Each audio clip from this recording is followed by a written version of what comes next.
200 कनाल जमीन जो है उस मौलवी ने वहां पे उठा के अपने भांजे को दे दी। आपके सभी मौलवियों को बुलाया गया था। आपके मौलवी उमर भी 15 दिन दिल्ली में थे। किसी और कंट्री में होते तो फांसी की तरह लोग नमाज पढ़ के जा रहे थे तो हिंदू फूल बरसा रहे थे। What is his power? What do you mean by that? Yogi खड़ा नहीं है ना हमारी वजह से, वोट लेने की वजह से उन्होंने पॉलिसी वो किया था, वोट तक ही था। पब्लिक टीवी देखने वाले नाजरीन को रफ़ीक बिन हमीद का प्यार भरा सलाम। नाजरीन, जैसा आप जानते हैं कि वक्फ अमेंडमेंट बिल, जो नई बिल हाल ही में टेबल हुई पार्लियामेंट में, उस पे कहीं ना कहीं मुस्लिम कम्युनिटी में जो है गहमा गहमी है, इनसिक्योरिटीज़ है इस बिल को लेके, that there will be inclusion of people who are not related to our religion. And थोड़ा सा ये लोगों को लग रहा है कि दैट मुस्लिम्स कहीं ना कहीं इनको डिसएम्पावर किया जा रहा है, इनकी प्रॉपर्टीज़ पे टारगेट किया जा रहा है। तो आपका ज़्यादा टाइम ना लेते हुए I will straight away go to the JDU state president Shaheen साहब जो है कश्मीर के। I will talk to him because इनकी जो पार्टी है कि अहम कोलैबोरेटर है इस बिल को पास करने में, इनकी तरफ से पूरा समर्थन मिला है इस बिल को। साथ साथ ही चंद्रबाबू नायडू की तरफ से इस बिल को पूरा समर्थन मिला है। कहीं ना कहीं जेडीयू में भी गहमा गहमी मची है इस बिल के बाद। कहीं जो लेजिस्लेटर्स है या जो इनके एमपीज़ है या जो इनके पार्टी के वर्करान हैं, वो धीरे धीरे करके पार्टी छोड़ रहे हैं। तो मज़ीद मैं इन्हीं से बात करने की कोशिश करूँगा कि इनसे जानने की कोशिश करेंगे कि आखिरकार अगर ये एंटी मुस्लिम बिल थी, why JDU supported, because JDU is considered as a secular party in the country. And straight away I will go to Shaheen sahab and I will ask him questions related to this particular bill. तो चूंकि जो Muslims में है, जो majority of the Muslims है, अगर आप बात करें जम्मू कश्मीर के साथ साथ बाकी रियासतों में भी इस बिल पे कहीं ना कहीं गहमा गहमी मची है लोगों में। लोग डिसएम्पावर्ड फील कर रहे हैं, मुसलमान ये फील कर रहे हैं कि हमें शायद कंसिडरेशन में नहीं लिया जा रहा है। तो कैसे देखते हैं इस चीज़ को? मेरा ये मतलब है कहने का कि जो ये 44 कॉलम की बिल है, क्या उन लोगों ने ये बिल पढ़ी? देखिए, मैं एक बात बताता हूँ कि पिछले 6 महीनों से इसके ऊपर वर्कआउट चल रहा था और 15,000 एप्लीकेशंस मुसलमानों की प्राइम मिनिस्टर के पास आई कि साहब हमारी ज़मीनें जा रही है, हमारी मस्जिद शरीफ जो है लोग हड़प कर रहे हैं, तो इसके ऊपर कुछ करिए। तो लास्ट ईयर फिर एक कमेटी बनी और उस कमेटी ने 6 महीने इसके ऊपर वर्कआउट किया। मैं आपको याद दिलाना चाहता हूँ, अगर आप जम्मू कश्मीर से हैं तो जम्मू कश्मीर से जो है आपके सभी मौलवियों को बुलाया गया था। आपके मौलवी उमर भी 15 दिन दिल्ली में थे। पार्लियामेंट की ही बिल्डिंग के अंदर जो वहाँ पर ग्राउंड है, वहाँ नमाज भी पढ़ी, उनसे भी राय मशवरा लिया गया, सभी फिक्र के लोगों से। कोई वहाबी है, कोई शिया है, कोई सुन्नी है, तो सब लोगों, सब फिक्र के लोगों से पूछा गया। मैं आपको क्लियर करता हूँ पहले। उसके बाद जब ये बिल लाई गई तो बिल जब हमसे पूछा गया जेडीयू से कि आप बताइए इसके बारे में, तो हमने इस बिल को लेकर सभी जो मौलाना हमारे हैं पार्टी में, जो है सबसे ज़्यादा मुसलमान हमारी पार्टी में, सबसे ज़्यादा मिनिस्टर्स हमारी पार्टी में मुस्लिम है, मेंबर पार्लियामेंट से हमने डिस्कस किया। हमें लगा 8 पॉइंट्स उसमें जो थे कॉलम्स में जो मुसलमानों के हक में नहीं थे। तो हमने सीधा गवर्नमेंट को कहा कि भाई देख लो, ये 8 पॉइंट्स है, इसको तो हम पास नहीं कर सकते, हमारा सपोर्ट नहीं आ सकता। तो उन्होंने 2 तारीख को, बिकॉज इंफॉर्मेशन होना, नॉलेज होना बड़ा इंपॉर्टेंट है, तो 2 तारीख को 3 बजे ब्रेकिंग न्यूज आई दिल्ली से कि भाई उन चीजों को, सभी मांगों को माना गया। ठीक, नेक्स्ट डे बिल को पार्लियामेंट में लाया गया तो एक बड़ी न्यूज आई कि साहब ये तो कंट्रोल पूरा एक नॉन मुस्लिम को दे रहे। तो मेरा डिस्कशन चला अपने ऑफिस एग्जीक्यूटिव टीम से। मैंने कहा यार ये तो गलत है, how can you give the control to a गैर मुस्लिम? तो within 5 minutes another breaking news came from the parliament कि no anti Muslim have given the power, right. तो मामला साफ।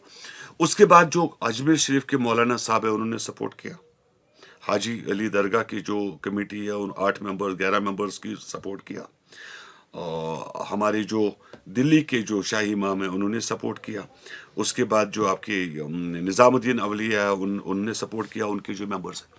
मेरा ये मानना है, आपके झारखंड में एक आदमी ने 200 कनाल ज़मीन वहाँ पर दरगाह को दे दी है और उन 200 कनाल ज़मीन जो है उस मौलवी ने वहाँ पे उठा के अपने भांजे को दे दी है कि ये तुम्हें हो गई।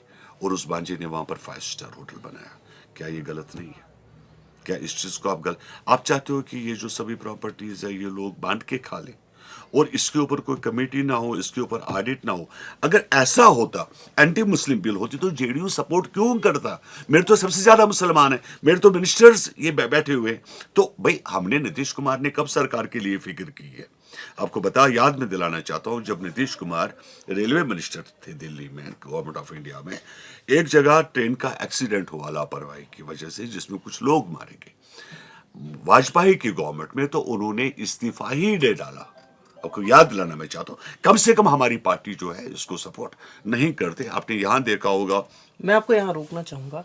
आपने जैसे बिल की बात करी कि बिल में कहीं ये नहीं लिखा है कि ये इसमें हम हिंदुओं को रखेंगे फॉर एग्जांपल, या अदर जो भी रिलीजन है उनको रखें, लेकिन बिल में ये भी कहीं लिखा है ना कि आप मुस्लिम को डायरेक्टली आप रखोगे, they will take care of it. उसमें साफ क्लियर लिखा है कि no and no this other than community Muslim can be the chairman of this committee. आप चेयरमैन देखिए उसके बाद जो मेंबर्स, जहां तक डीसी तहसीलदारों का सवाल है, देखिए ultimately they are the caretaker. उसको बोलते हैं ना हम, एक चौकीदारी कौन करेगा? Who will look after the property. आपके लाल चौक के अंदर कुछ दुकानें थी, उनकी किराया क्या थी? वो एनसी के वर्कर्स के पास थी, उनकी किराया थी 80 रुपीज रेंट। क्या ये जेन्युइन है? अच्छा, उसके बाद मैं बता दूं आपको कि आज जब दरगाह जाते हो तो वहां पर कालीन पड़े हुए हैं, वहां पर काम, साफ सफाई। उसी सा अगर आप जामा मस्जिद जाते हो तो वहां पर टाटे भी नहीं है नमाज पढ़ने के लिए। 200-250 दुकानें हैं, उन दुकानों का रेंट कौन ले रहा है? वो कोई खास कोई शख्सियत देती है, कोई ट्रस्ट नहीं है, कोई वक्फ बोर्ड के कंट्रोल में नहीं है ये सब चीज़ें। और अल्टीमेटली है किन के लिए? पब्लिक के लिए। लेकिन हमारा ये मानना मतलब है कि इसको पर्सनल यूज़ के लिए कोई ना करे, कोई इसके ऊपर अपना बिजनेस ना करे, कारोबार ना करे, तिजारत ना करे। एक ट्रांसपेरेंसी रहे, ऑडिट हो हर साल, पता चले कि पैसा कहाँ से आया, कहाँ गया, साफ किताब। दैट आई मीन टू से, नाइदर मुझे लग रहा है कि बिकॉज यहाँ आप जाते हो कि अगर आप हाजी अली चले जाते हो तो इतनी गंदगी है, बाहर रोड इतना गंदा रहता है, उसके ऊपर वहाँ पर जो मुसाफिर लोग हैं वो कपड़े फाड़ देते हैं। Same is the case in Delhi में जो है। तो हर एक मुसलमान ये चाहता है कि मेरी दरगाह बड़ी साफ शफा हो, वहाँ पर ये परेशानी ना हो, वहाँ पर गंदगी का माहौल ना हो। हम चाहते हैं कि वहाँ सफाई वाले रहें, उनको तनख्वाह रहे, उनको काम करे उस चीज़ के ऊपर। एक पर्सनल प्रॉपर्टी बना के ये लोग न चले। कहीं ना कहीं मैं कुछ स्टेटमेंट्स देख रहा था कल से ट्विटर वगैरह पे, दैट अमित शाह जी ने भी ये बोला कि that we are gonna empower the Muslim community इस बिल की तरफ से। मतलब जो ये न्यू अमेंडमेंट बिल है, हम मुस्लिम कम्युनिटी को एम्पावर करना चाहूँगा। आप प्लीज मुझे आप बोलने दीजिए, एम्पावर करना चाहूँगा। लेकिन बीजेपी का जो हमेशा स्टांस रहा है वो हमेशा एंटी मुस्लिम रहा, चाहे यूपी की बात करें या अलग जो भी जितनी भी स्टेट्स है जहाँ पे भी इनकी गवर्नमेंट है, वहाँ पे कहीं ना कहीं दंगे होते। अभी होली में यूपी में मस्जिद कवर किए गए। तो मैं जवाब देना चाहता हूँ। देखिए, एक तरफ से ये सब चीज़ें, अगर हमारे बिहार के अंदर जहाँ हमारी फुल गवर्नमेंट है, 16% हमारे मुसलमान है वहाँ पे, और मोदी जी की प्रॉब्लम यही है कि बीजेपी को एंटी मुस्लिम कहा जाता है। आप जानते होंगे, एक साफ दिल होकर मैं बात कर रहा हूँ, और उन्होंने भी तो अपना ये दाग मिटाना है कि नहीं मिटाना है, और उसके लिए कुछ ना कुछ तो करना पड़ेगा। लेकिन साथ ही में आपने देखा होगा अभी राजस्थान में ईद के दिन, मध्य प्रदेश में ईद के दिन और यूपी में ईद के दिन लोग नमाज पढ़ के जा रहे थे तो हिंदू फूल बरसा रहे थे। वो भी आपने देखा ही होगा। तो कुछ ही जगहों पे हुआ ना? नहीं, ऐसा कुछ भी नहीं होता। तो इस देश में गौ रक्षक के नाम पे मॉब अटैक्स होते हैं या बहुत सारी चीजें ऐसे। बंदा मुर्गे को ज़बा करके लाता है, उसके ठेले में खुद ही गोश्त रखा जाता है, फिर मारा जाता है। मैं जवाब देना चाहता हूँ कि ऐसे एलिमेंट क्या कम है हमारे कश्मीर के अंदर भी? यहाँ भी कोई ऐसे एलिमेंटों की कमी नहीं है, हर जगह पाए जाते हैं। एक्शन भी होती है और कानून भी अपना काम करता है। आप संविधान पे भरोसा कर लीजिए, संविधान हमारे देश का जो है बड़ा ज़बरदस्त है। अगर जो अभी आपने देखा कि जिन लोगों को यहाँ माफ़ी दी गई, किसी और कंट्री में होते तो फांसी के तख्ते। कानून की बात करें आप, रिसेंटली यूपी में एक पुलिस वाले का स्टेटमेंट वायरल हुआ, वो सीधे धमका रहा था मुसलमानों को कि जी आप नमाज नहीं पढ़े, हमारी होली है, आप नमाज ना पढ़े। एंड उसके बाद योगी आदित्यनाथ ने उस स्टेटमेंट का इस तरह से सपोर्ट किया कि ये पहलवान है, इसकी भाषा ऐसी है। मैं कह रहा हूँ कि काश में यूपी में पार्टी प्रेसिडेंट होता तो मैं वहां बैठकर योगी से भी पूछता, आपको भी जवाब देता।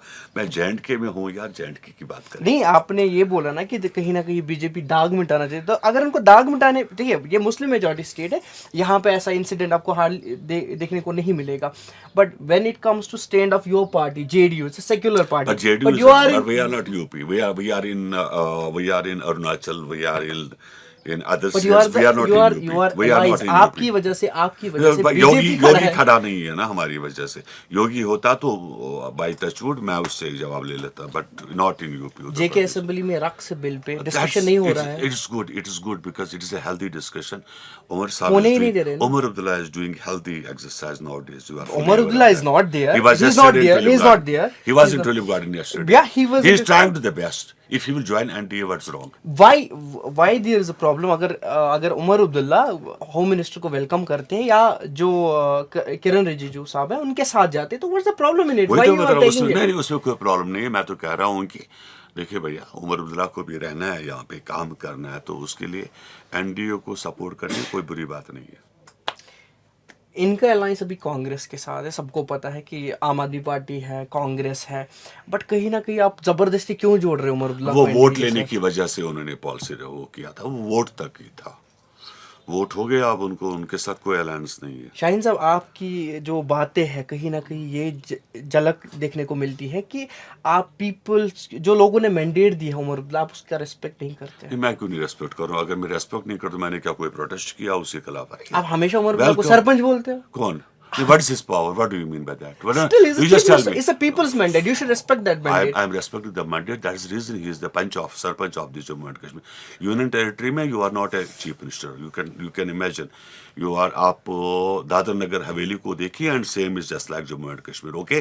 इससे आगे नहीं बढ़िए तो अच्छी बात है, आपके लिए भी और हमारे लिए भी। At the same time, governor is bypassing Umar Abdullah at various तो things. क्या करेगा? उसको यहाँ का पुलिस कमिश्नर का भी चार्ज देगा क्या?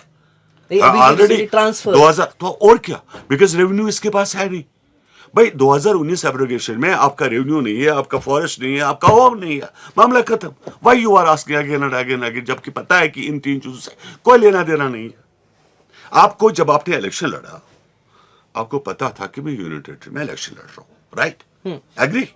तो यूनियन टेरिटरी की जो लाज है वो तो पढ़े ही होंगे आपने, तो फिर क्यों कहा कि मैं चांद पे जाऊंगा, तारे लेकर आऊंगा? वाई सो? तो 200 यूनिट पावर लाऊंगा, 2 लाख नौकरियां दूंगा, रात को मैं सीएम बना, दूसरे दिन 1 लाख नौकरी।